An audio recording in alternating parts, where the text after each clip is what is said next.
I'm Dr. Calvin Ezrin, and I'm here to explain a phenomenon that doesn't really get sufficient attention in the field of treating obesity and diabetes, and that is, why do virtually all diets fail? Now, in my experience, which goes back a number of years in dealing with patients of this character, I find that they've been on several diets before they reach me, and each time they've succeeded temporarily, but even with the most dedicated to purpose, they can no longer lose weight after they hit the wall, so to speak, and they snap and can't go any farther.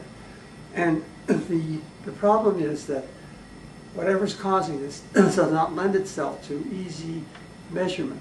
The brain has a very important role to play in regulating body mass. And I think that because the brain chemicals are confined to the brain and never get out into the bloodstream where they can be measured, like cholesterol or blood sugar, these chemicals remain mysterious.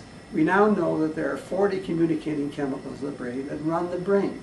They coordinate billions of nerve cells in the central nervous system, and they control every action in the body. But the most important of these 40 communicating chemicals, which are called neurotransmitters, is the chemical serotonin. And it is the master chemical because it regulates the depth and restorative quality of sleep.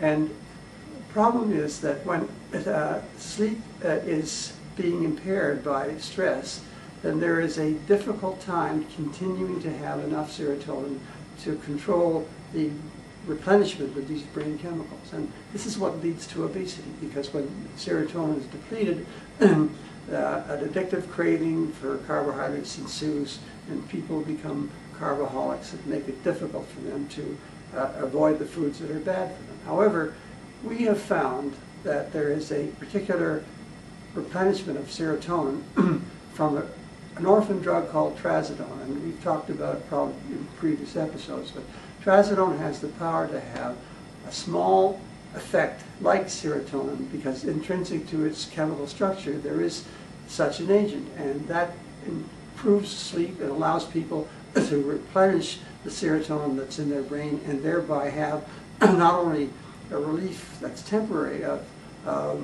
obesity, and they also have a permanent control of the weight that they are attempting to keep off.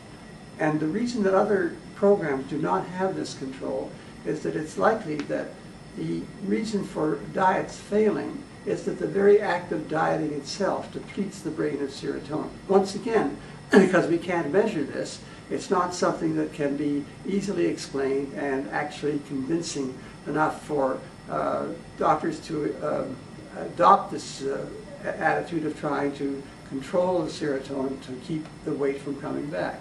But I think that once this is done with the appropriate measure, which is the orphan drug trazodone, they now are able to avoid the inevitable, almost virtually inevitable relapse that will accompany weight loss because the attrition of the serotonin is not allowed to happen when you have serotonin replenishing itself by the act of taking trazodone on a regular basis, and ultimately it's no longer required. So I think that this is something that has to be acknowledged so that more physicians will recognize that this is a necessary part of the management of overweight. It's not enough to just take weight off people and then send them on their way with injunctions to eat less and exercise more, which is very good. But even with that in mind, people do not have the power to control their weight unless they have a source of serotonin, as we are describing. So I hope that this will influence enough of my colleagues, and maybe by patients asking them about this, to consider adding this measure to their weight loss program.